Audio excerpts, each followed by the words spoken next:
Welcome back, everyone. In the last part, we have seen that how a stranger has come to meet the narrator and asks him to go for a bicycle ride. And what happens then? Then he finds some troubles. He finds that there are something wrong with the bicycle, and he starts dealing in a way that he can make it well. It all leads to null and void when his attempts are useless.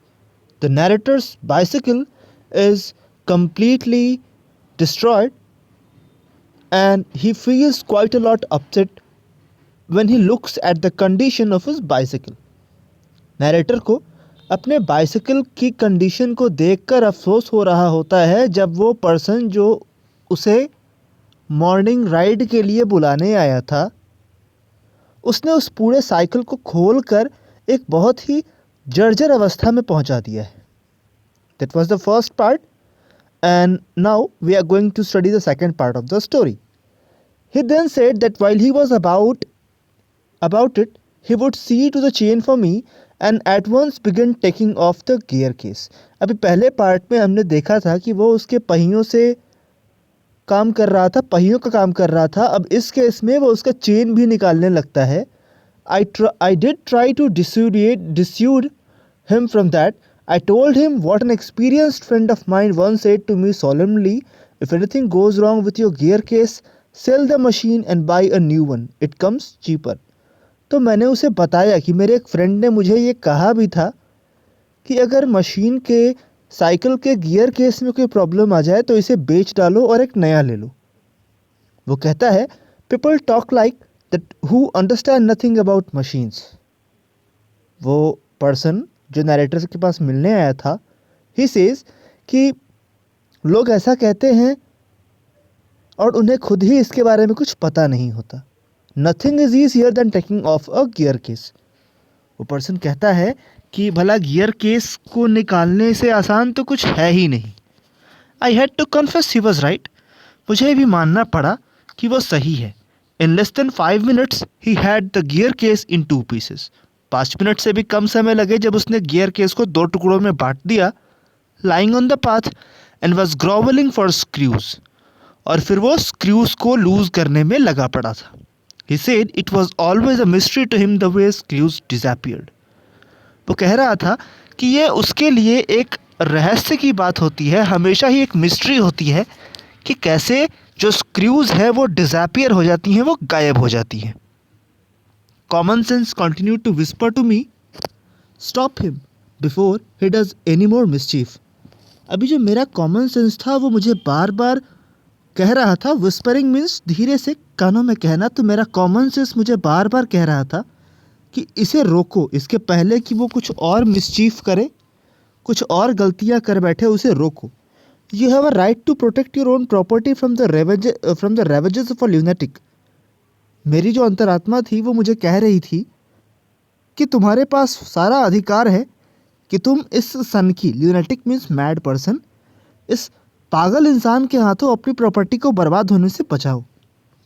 Take him by the scruff of the neck and kick him out of the gate. उसका गर्दन पकड़ो और उसे gate के बाहर धकेल दो. But I am weak when it comes to hurting other people's feelings. लेकिन मैं काफ़ी कमज़ोर हूँ दूसरों को हर्ट पहुँचाने में, दूसरों की भावनाओं को नुकसान पहुँचाने में. And I let him murder on. और मैंने उसे इन सब चीज़ों को मिक्सअप करने दिया. He gave up looking for the rest of the screws. He said, screwed has a knack of turning up when you least expected them, and that now he would see to the chain. अब उसने screws ढूंढना भी छोड़ दिया. वो कहता है कि स्क्रूज का एक ऐसा स्क्रूज ऐसे ही होते हैं कि जब आप उन्हें ढूंढना नहीं चाहो तो वो अपने आप आपको दिखना शुरू कर देंगे. और ऐसा सोचते हुए वो चेन की तरफ जाता है. He tightened it till it would not move. वो इसे टाइट करता है जब तक कि ये मूव ना कर पाए. Next he loosened it. एक बार तो वो टाइट करता है, फिर वो इसे लूज कर देता है until it was twice as loose as it was before. अभी वो इसे इतना लूज कर देता है जितना लूज वो पहले भी नहीं था. Then he said we had better think about getting the front wheel back into its place again. अभी फ्रंट व्हील से खिलवाड़ करने के बाद जब उसने गियर बॉक्स खोल दिया, जब उसने चेन भी खोल दिया, तो वापस वो कहता है कि अब इन सब चीज़ों को भूल जाओ and let's think about the front wheel. पहले हम फ्रंट व्हील को लगा लेते हैं। I held the fork open and he worried with the wheel. At the end of 10 minutes I suggested he should hold the fork, that I should handle the wheel, and we changed places। 10 minute की मशक्क़त उसने लगाई wheel को place में लगाने में, लेकिन फिर मैंने जब उसे सजेस्ट किया, मैंने उसे समझाया कि आप साइकिल का फोक पकड़ो। Fork is this part of the bicycle, this part of the bicycle is called fork. तो मैंने कहा कि आप साइकिल का फोक पकड़ो और मैं इस टायर को उसमें फिक्स कर लेता हूँ। At length we did get the thing into position. काफ़ी मशक्क़त के बाद, एट लेंथ मीन्स मशक्क़त के बाद, समय के बाद। At length we did get the thing into position and the moment it was in position he burst out laughing. हमें काफ़ी मशक्क़त करनी पड़ी चीज़ों को सही जगह पे लगाने में, और जब ऐसा हो गया तो वो बिल्कुल बर्स्ट आउट लाफिंग, बिल्कुल खिलखिलाकर हंस पड़ा। I said what's the joke, अब ये क्या मजाक है। He said well I am an ass. वो कहता है कि मैं बिल्कुल गधा हूँ। It was the first thing he had said that made me respect him. ये पहली ऐसी बात थी जो उसने बोला और मेरा उसका रेस्पेक्ट करने का मन कर रहा था, मतलब वो अपने बारे में सही बात कह रहा था। I asked him what had led him to the discovery. मैंने पूछा कि आखिर ये कौन सी बात है जिसने मजबूर किया उसको खुद को गधा सोचने में। He said we have forgotten the balls. वो कहता है कि हमने बॉल्स लगाना ही छोड़ दिया, भूल गए। I looked for my hat, it was lying टॉपसी टर्वी in the middle of the path. मैंने अपने टोपी के बारे में सोचा और ये सड़क के बीचों बीच उलट पुलट कंडीशन में रखा पड़ा था। He was of a cheerful disposition. He said well we must put back all we can find and trust to providence. वो कहता है, हालांकि वो जो पर्सन था चीयरफुल डिस्पोजिशन मतलब हंसी मजाक वाला इंसान था, तो वो कहता है कि चलो हमें इन सब को वापस जितना हम ढूंढ सके उन सबको ढूंढना चाहिए और भरोसा रखना चाहिए अपने प्रोविडेंस पे। We found 11।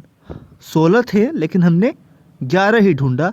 We fixed 6 on one side and 5 on the other. एक साइड हमने 6 बॉल्स लगाए और दूसरी side 5। And half an hour later the wheel was in its place again. और आधे घंटे के बाद पहिया वापस अपनी जगह पे लग चुका था। It need hardly be added that it really did wobble now. It need hardly be added that it really did wobble now. अब इसमें मतलब कहना भी कठिन है कि अब ये वाकई में वॉबल कर रहा था। A child might have noticed it. एक बच्चा भी इसे नोटिस कर सकता था। He said it would do for the present. वो कहता है कि अभी के लिए इतना काफ़ी है कि हम इसे चलाकर घर जा सकते हैं।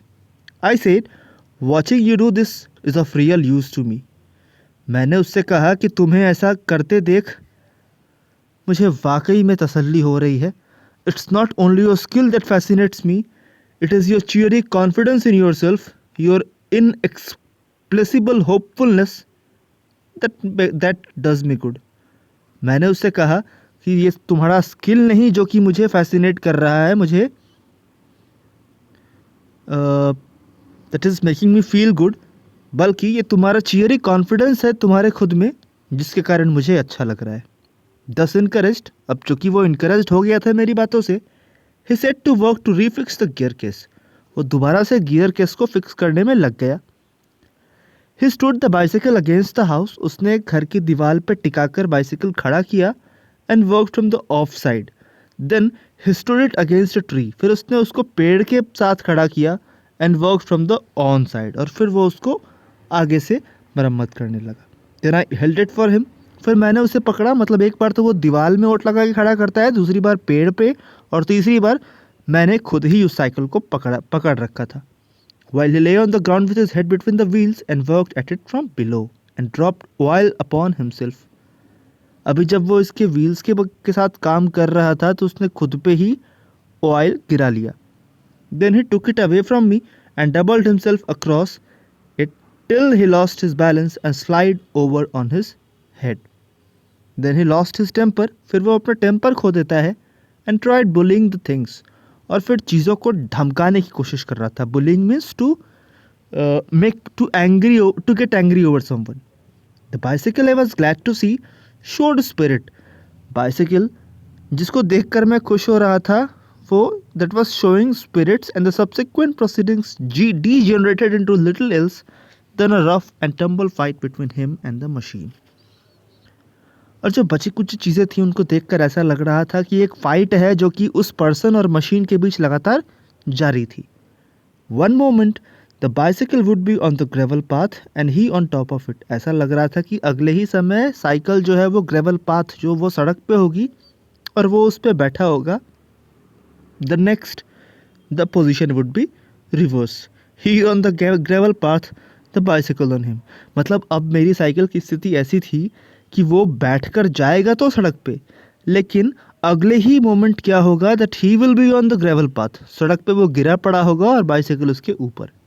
Now he would be standing flushed with victory, the bicycle firmly fixed between his legs. अब वो बिल्कुल ऐसा जैसे कि विक्ट्री से बिल्कुल नहाया हुआ, खुद की जीत से बिल्कुल सराबोर. The bicycle firmly fixed between his legs. Cycle उसकी टांगों के बीच थी, but his Triumph would be short lived. लेकिन उसकी ये जो विक्टोरियस हंसी थी, उसकी ये जो जीत थी, ट्रियम्फ मीन्स विजय, उसकी जो विजय थी वो कुछ देर की ही थी, मुझे ये भी पता था.